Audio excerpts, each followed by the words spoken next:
This is why you need to start moving more. And it's easier than you think. Did you know that adding a bit more movement to your daily routine can make a world of difference? You don't need a gym membership or fancy equipment. Just a few tweaks here and there can get you on the path to fitness. First up, take the stairs. Ditch the elevator and feel your legs burn in the best way possible.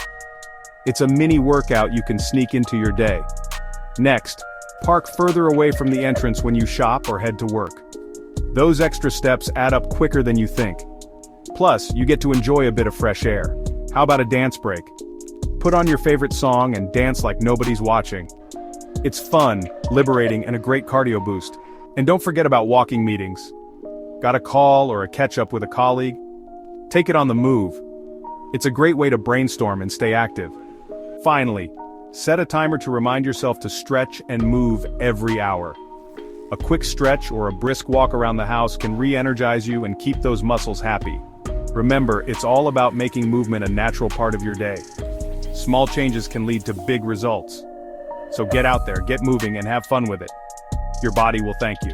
Thanks for tuning in, and don't forget to hit those like and subscribe buttons for more tips on living your best, healthiest life, because you are amazing.